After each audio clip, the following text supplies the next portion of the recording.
snooping there? Hi, I'm Dr. Howie Felchersnatch, and I am a specialist in coral reefs, or you can call me Captain of the Reefs.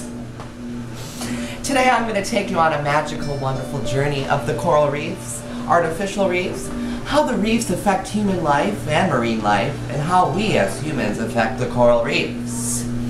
Coral reefs are among the oldest living ecosystems on the Earth. Coral reefs are the largest living structure on the planet.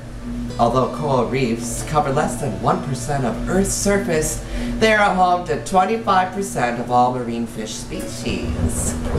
Well, now we're going to shoot to a simulation of how coral reefs are formed by my lovely assistant, Maura Daly's hands. There are 4 different types of coral reefs.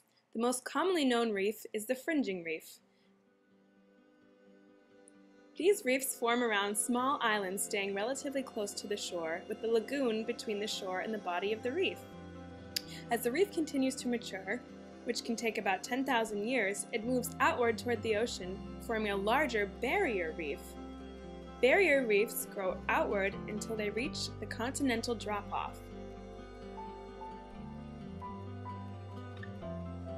A fully grown mature reef can take anywhere from 100,000 to 30 million years to construct. Within the lagoon, smaller patch reefs form, which are usually surrounded by sand or seagrass. As the rate of the center island pushes against the ocean floor, the islands begin to sink. They reach below the sea level until all that remains is the outline of the original island shape. This ring around the island is called an atoll reef. What we are ultimately left with is the original barrier reef, with islands created by accumulated sand from millions of years of buildup. Welcome to the smooth sounds on my radio channel, Pollution of the Night, with your host, Snazzy Azzy Jazzy Jerome. Pollution is one way people are destroying coral reefs. Pollution kills reefs by dumping materials such as poisons and heavy metals. The pollution enters the ocean by oil spills, acid rain, discarding of hazardous waste, exhaust pollution from boats, jet skis, and many other sources. The pollution enters the coral through the polyps, which are the basic units of coral. The heavy metals from the pollution can kill the animals and other living organisms in the reef. Today, 500 million people rely on coral for their food and livelihood. Reefs have been used in the treatment of cancer, HIV, cardiovascular disease, and ulcers. An estimated 375 billion a year is spent around the world on goods and services. However, if the reefs continue to be destroyed, and that the rate they currently are, 70% of the world's coral reefs will be destroyed by the year. Whoa! Where am I? Oh, I'm at the coral reefs. Oh my gosh. What is that? What are you doing up there? Oh, we're just hanging out at our little coral reef home. Well, why don't you come down here with me, Pablo? I have some questions for you. Oh, okay. Hold on. Oh, here he comes. Whoa! Hey, Pablo. Hey, Doc. What a beautiful color you are. Well, thank you. The more beauty, the more coral. That's why we need to protect our homes. There are so many threats happening. Well, tell us a little bit about those threats. My pleasure. Okay. There are sometimes construction along coasts, mining, farming, and logging of rainforests causes soil runoff, smothers coral reefs, blocking sunlight that it needs to survive. In depleted fisheries, people resort to desperate tactics to catch the fish that remain. One of those is dynamite. Dynamite? Yeah!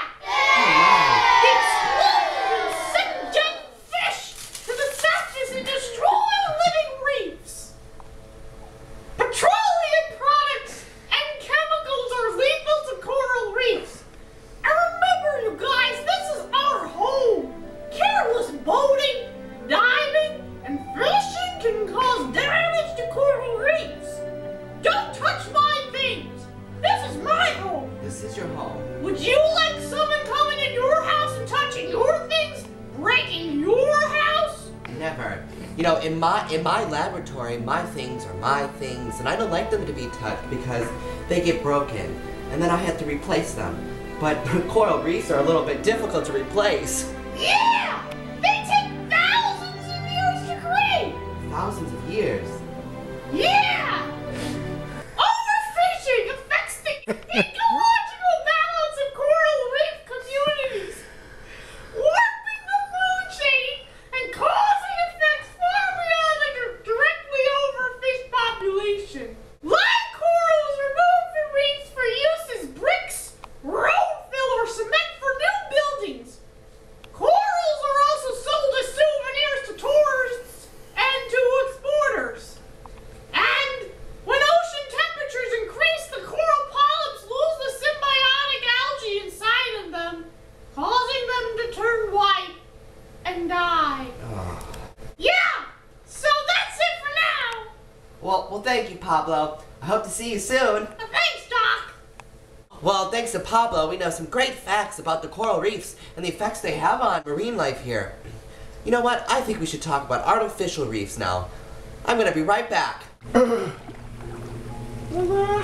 hello there. You may be wondering why I have a subway car in the ocean, but, that's what we call an artificial reef. Artificial reefs enhance marine habitats by, attracting marine fish and other marine animals for harvest. They can be made from anything from large concrete slabs to, no-gutted subway car like you see right here. The materials that are dropped should be safe and unharmful to the marine species. They should be sunk in areas that won't disturb already naturally occurring habitats. So basically, it eliminates landfill spaces and it's a cost-effective way of getting rid of objects no longer useful. Oh, no, wait a minute. Wait just 1 minute. Well, what is it, Tuna? These artificial reefs aren't all good news, no. Oh, no, they're not. Well, they could be.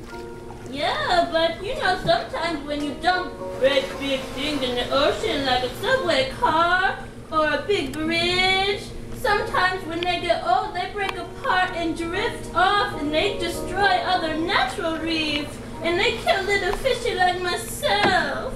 Guess I didn't think about that. Yeah, and sometimes when you drop things like that in the ocean, they leak toxins and other really harmful substances and they kill little fishy like me again.